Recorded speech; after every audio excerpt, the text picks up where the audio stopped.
सरकार की कार्यालय प्रणाली जो है वो बिल्कुल ठीक नहीं है और ऐसे अनेकों अफसर है हिमाचल प्रदेश में जो दबाव में काम कर रहे हैं।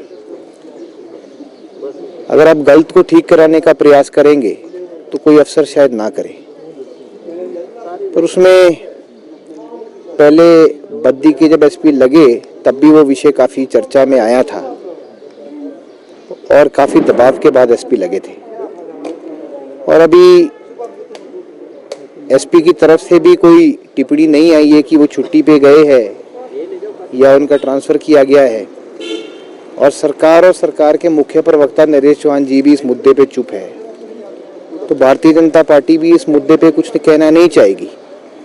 पर हम सिर्फ यही कहना चाहेंगे कि सरकार में अफसरों के ऊपर दबाव है और निश्चित रूप से सचिवालय से लेकर खंड स्तर तक जितने भी अफसर हैं वो एक पॉलिटिकल दबाव के अंतर्गत काम कर रहे हैं। राम कुमार जी वैसे काफ़ी चर्चाओं में रह चुके हैं, कभी उनके खनन के ट्रक पकड़े जाते हैं, कभी जेसीबी मशीन पकड़ी जाती है, कभी उनके रिश्तेदारों के नाम पे चालान कटते हैं और कभी खड की खड खाली कर दी जाती है। तो एक बारी माफिया के ऊपर तो एक अच्छा चेक बैलेंस लगाने की आवश्यकता है और कानून व्यवस्था को सुदृढ़ कराने के लिए हम सरकार के बीच मांग रखते हैं और सरकार उस पर अगर कोई एक ठोस नीति बनाएगी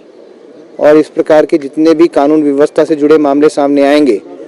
और उसके ऊपर सरकार एक्शन में आएगी तो वो स्वागत योग्य होगा।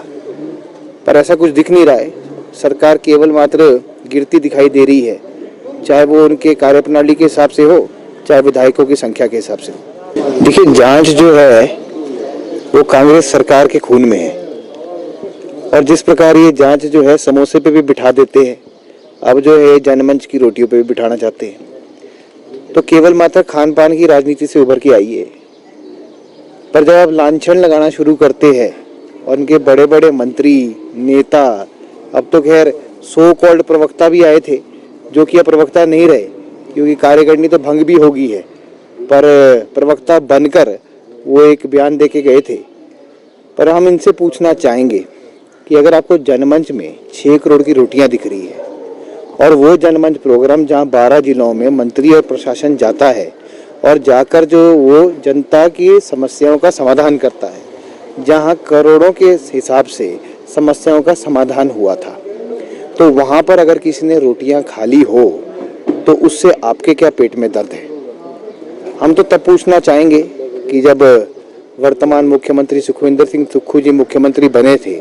तो उन्होंने अपना सरकारी आवास जो है वो पीटर हॉफ बना लिया था और उस पीटर हॉफ में जो है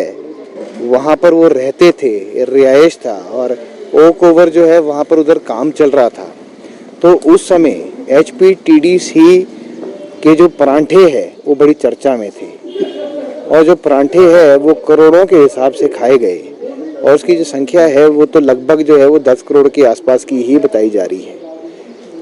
तो अब आपने जो है वो रोटियां तो जनता को खिला नहीं पाए कि जब धाम बनती है तो 2 घर और पलते हैं, पर आपको जो परांठे हैं वो आपने जनता को और कार्यकर्ताओं को खिलाए, जिसका बोझ भी जो है हिमाचल प्रदेश की सरकार पे आया। तो इस प्रकार जो है आपने जितनी भी जन कल्याणकारी योजनाएं हैं उसको खंडित करने का प्रयास किया है, चाहे वो हिमकेयर ले लो, जनमंच ले लो, सारा योजना ले लो, और इसकी कतार काफ़ी लंबी है। इसलिए आप जन कल्याण पे फोकस करें, आप चपातियों पे ना फोकस करें और अपनी कार्यप्रणाली को देखें और उसके बाद जो है दूसरे घर पर टिप्पणी करें, क्योंकि जिसका खुद का घर ही भूकंप से हिला हो वो दूसरे का घर के ऊपर टिप्पणी करता अच्छा नहीं लगता।